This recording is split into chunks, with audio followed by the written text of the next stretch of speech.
नमस्कार, मैं जितेंद्र चतुर्वेदी। प्रधानमंत्री नरेंद्र मोदी ने गांडी उठा लिया है, जिसके कारण विपक्ष में हड़कंप मच गया है। चूंकि विपक्ष ये मानकर चल रहा था कि 17 सितंबर आने वाला है, नरेंद्र मोदी 75 पूरा होने वाले हैं, संघ जो है इनको कुर्सी से हटा देगा और अगर नहीं हटा पाएगा तो कोई बात नहीं है, हम पर्दे के पीछे खेल कर रहे हैं, उस खेल में कई सारे सांसद तोड़ लिए जाएंगे और नरेंद्र मोदी की विदाई को तय कर दिया जाएगा। और अगर हम नहीं तोड़ पाए तो जो औद्योगिक घराने नरेंद्र मोदी को नहीं देखना चाहते हैं वो तोड़ देंगे।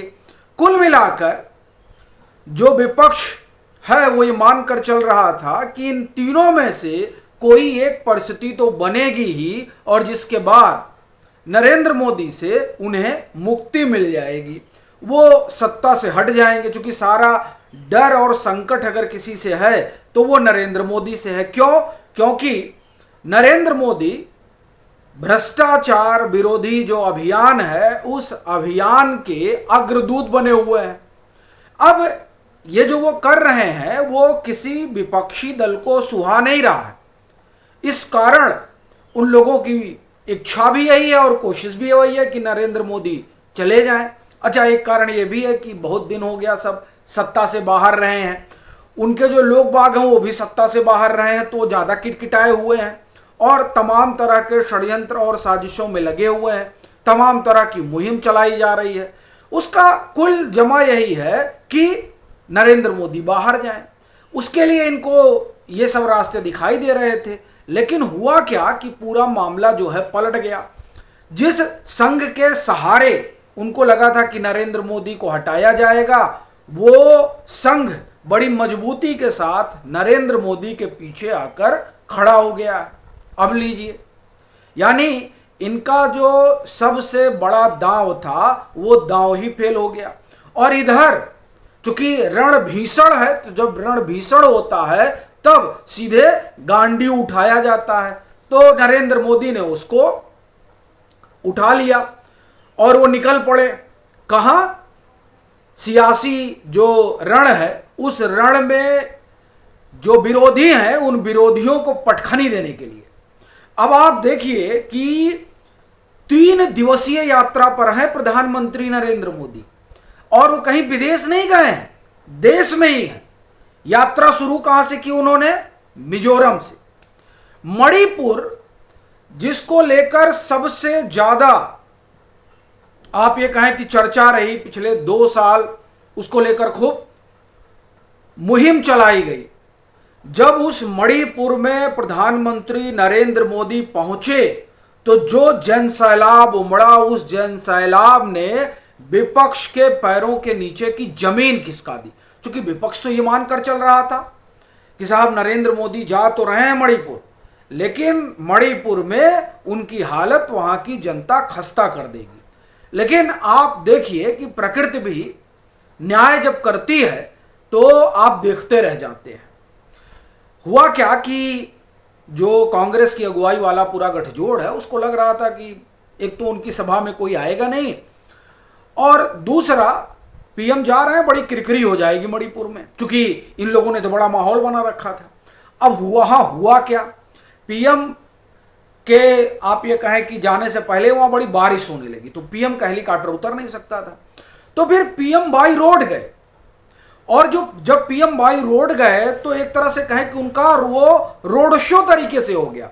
और फिर वहां जो दोनों तरफ लोगों का हुजूम रहा, उस हुजूम ने ये तो स्पष्ट कर दिया कि जिस तरह का माहौल विपक्ष ने बनाया था वैसा कुछ तो है नहीं। एक बात। दूसरी बात, जो वहां पर भीड़ आई और सोचिए बारिश हो रही है, उस बारिश में इस तरह का जन सैलाब नरेंद्र मोदी के लिए उमड़ रहा है, इसका मतलब ये साफ है कि उन्हें लेकर मणिपुर में किस तरह का भाव है।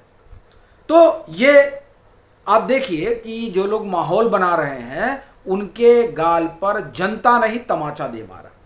तो मिजोरम से मणिपुर आए, मणिपुर से आसाम जाएंगे, 2 रोज वहां वो रुकेंगे, उसके बाद में जाएंगे कहां पे? पश्चिम बंगाल और फिर जाएंगे 15 तारीख को पीएम पहुंचेंगे बिहार। अब आप देखिए कि जो लोग पीएम को ठीक से नहीं समझ पाते हैं उनको ये देखना चाहिए कि वो किस तरीके से काम करते हैं, और पीएम ये देख लिए हैं और देख रहे हैं कि किस तरह से कांग्रेस का इकोसिस्टम उनके खिलाफ अभियान चला रहा है। तो वो उस अभियान का जवाब देने में नहीं जुटते हैं, वो दरअसल परिणाम के लिए जुटते हैं, और उसी परिणाम के लिए जो है वो अपने आप को उन्होंने झोंक दिया है। अब आप देखिए 3 दिन है, वो पहले तो पूरा नॉर्थ ईस्ट उन्होंने कवर कर लिया, और मिजोरम जो गए थे तो आप सोचिए वहाँ पर जो रेलवे ये ट्रेन शुरू हुई है वो आप देखिए वो पटरी बनी कितनी है, 45 सुरंगों को तोड़कर। लंबा शासनकाल रहा कांग्रेस का, लेकिन कांग्रेस ने नॉर्थ ईस्ट के लिए कभी कुछ किया नहीं। अब मणिपुर पर उनके अंदर ज्यादा जो है दर्द उमड़ रहा है, तो खैर उनके दर्द का जवाब वहां की जनता ने दे दिया। पीएम की सभा में जो जन सैलाब आया उससे साफ हो गया कि किस तरह का इकोसिस्टम का अभियान है और उस अभियान पर जनता का किस तरह का जवाब है। तो कहना अपना यह है कि जो रण आने वाला है, और रण कौन सा है, असम में चुनाव है, पश्चिम बंगाल में चुनाव है, बिहार में चुनाव है। ठीक, बिहार का चुनाव तो नवंबर में ही है, बाकी जो 2 जगह का चुनाव जो है वो अगले साल है। तो आप देखिए कि पीएम समझ गए हैं कि किस तरह से जो है दुष्प्रचार हो रहा है, तो उस दुष्प्रचार को देखते हुए उन्होंने गांडी उठाया और विकास का जो काम हुआ है उसको उन्होंने गिनाना शुरू कर दिया। और जो भारत की आप ये कहें कि विकास की मुख्य धारा से पीछे छूट गया था, उसको अपने साथ भारत की मुख्य धारा में जोड़ने की कवायद, जिसका सबसे बड़ा उदाहरण मिजोरम का वो रेलवे ट्रैक है, वो रेलगाड़ी है जो चली है। एक तो ये उन्होंने किया। दूसरा क्या हुआ, दूसरा वो जो तमाम उद्योगपति उछल कूद कर रहे थे उन सब उद्योगपतियों की चूड़ी टाइट हो गई है, क्योंकि उन लोगों ने बड़ा धन लूटा, और धन लूटा तो अपनी बैलेंस शीट में दिखाया नहीं। अब जाहिर सी बात है, आप जब धन कमा रहे हैं और वो बैलेंस शीट में दिखा नहीं रहे हैं तो सरकार पीछे पड़ेगी। सरकार जांच पड़ताल करने लगी। जब सरकार जांच पड़ताल करने लगी तो ये बात उन लोगों को नागवार गुजरी। उन लोगों किनको, उन औद्योगिक लोगों को, जो औद्योगिक महापुरुष हैं, उन लोगों को खराब लगने लगी। तो खराब लगने लगी तो वो आप एक तरह से कहें कि 2024 के चुनाव से ही लगे, यानी लोकसभा चुनाव से ही उसमें लगे हुए थे, किसी तरह से नरेंद्र मोदी का खुरपेच करना है। आपको ध्यान होगा, इसीलिए प्रधानमंत्री ने चुनावी सभा में कहा था कि ये जो ऑटो में बोरे में भर के पैसे ऑटो के जरिए जा रहे हैं वो कहां से जा रहे हैं। ठीक है, तो ये पीएम ने यूं ही नहीं कहा था, वो दरअसल इसलिए कहा था क्योंकि जिन लोगों ने अपनी बैलेंस शीट में जो गाढ़ी क्या कहें हम, मोटी कमाई की है और उस मोटी कमाई को बैलेंस शीट में जाहिर नहीं कर रहे हैं, तो उस कमाई को छुपाने का जो जरिया आप एक तरह से कहें तलाशा गया और बैलेंस शीट में नहीं दिखाया गया, उस बाबत जब जांच बैठा दी गई तो उन लोगों को लगा कि नहीं नरेंद्र मोदी अपने लिए ठीक नहीं है, तो हमारा भी बैलेंस शीट चेक कर रहा है। उन लोगों को लग रहा था खाली नेता का ही चेक होगा, लेकिन यहां पीएम ने तो कहा था जो भी भ्रष्टाचार करेगा सबको होगा।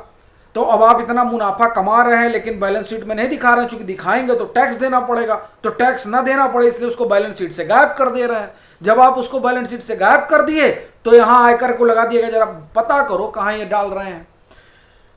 वो लोग इसलिए नाराज हो गए, लेकिन उनकी नाराजगी आप एक तरह से कहें उससे पीएम के ऊपर कोई फर्क तो पड़ने वाला नहीं है।